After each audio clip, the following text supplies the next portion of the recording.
This is Jamie Drummond for Good Food Revolution. I am here in Trinity Bellwoods Park with none other than winemaker Fred Loimer. How are you today, Fred? Fine, thank you. For those of our viewers who are unfamiliar with your wines, please tell them a little bit about what you're doing in Kamptal in Austria.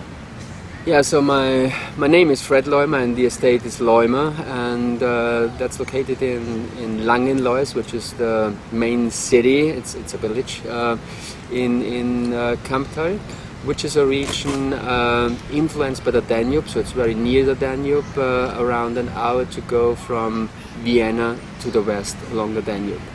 And yeah, there we grow wine on around 65 hectares, mainly whites. One of the very first things that drew me towards your wine, despite reading some absolutely glowing reviews from a number of wine critics that I really do respect, was your labeling. And I can remember looking at it for the very first time and enjoying the little man with his gulligongs dangling down below. Was this a picture based around yourself, or was this a special design, or? That's free about the people who look at what it is. No, it's at the very end. It's a serious thing.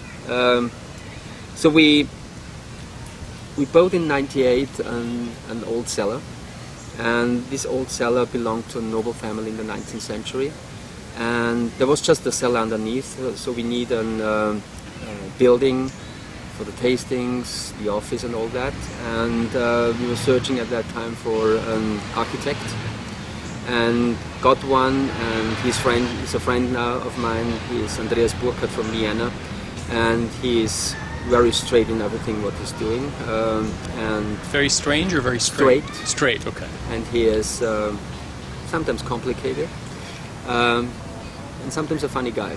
And when we met first, his first sentence was, "How much money do we have?" And the second one was, "Your labels are awful." And I've never seen the older labels. Ones, yeah, they were not that good as the new ones are. And so when we finished the first building with him, which is really great, I think, we did also new labels, and he did that.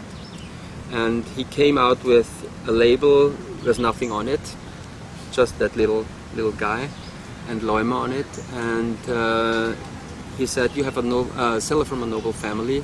Now you need a family crest." And so that's the family crest now. But the little guy is serious. It's a symbol of fertility coming from Polynesia, 2,000 years old, and yeah, looks like it is. Where do you feel Austrian wine sits on the world stage right now? Do you think everybody gets Austrian wine, or do you think Austrian as a country, as a wine producing country, is always going to be producing a wine style that will not be for everybody? That's for sure. Style and quantity. It's impossible to make a wine for everybody, and so I think the Austrian style is unique in the world. It's a combination of fruit and minerality, and then with the Gruner Veltliner, the native grape from Austria, which has for me a very special profile, and it's not so easy to understand maybe at the first sip, with the herbal character, the spice, sometimes a little bitterness at the end. Yeah, that makes the wine unique, and I think we will, and I hope that we will be a fixed part in a niche market. I understand. But I don't think we will be part of a general market, of course, because also the structure in Austria is different to the New World. So our vineyards are sometimes just 500-700 wines, so very small, and so the costs of winemaking is much higher as in other countries. So also the cost of our wine is higher. So it's okay for a niche, and I think it's a great wine for that niche, but never for general market. Now you make a number of wines, but if you had to pick a grape varietal that you particularly enjoyed working with each vintage, which one would that be? Riesling. Riesling? Yeah. I was wondering if you're going to say Gruner or Riesling. Now why Riesling? No, I'm honest. So it's Gruner Veltliner is 60% of our work, and of course it's important to work with that very serious and to try to get out the best result from a region, because we are believing in terroir as we can. But I personally love Riesling, so I like to drink it and I like to produce it.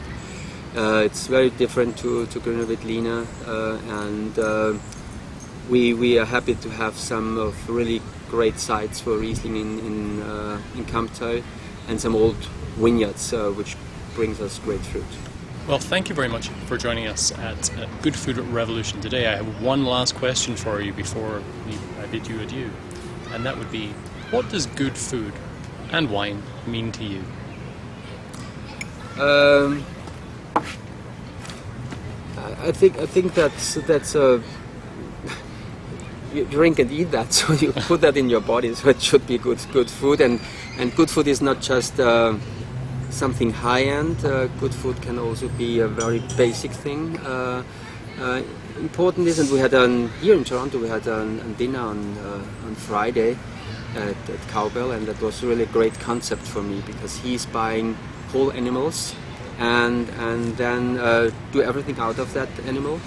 And so not just the steaks or not just whatever, he's doing everything, so in a very old tradition, and he's buying just in the neighborhood, and I think that's the concept in the future, and also consumers should think about that. So the strawberries shouldn't travel, they should be nearby, you should eat them when they are growing at that time, and look a little bit to the farmers' work, because they are the only one who can bring a sustainable input to the world in the future. Fred Loimer, thank you very much for joining us for a rather sneaky glass of wine in Trinity Bellwoods Park in Toronto today. Thank you. Thank you.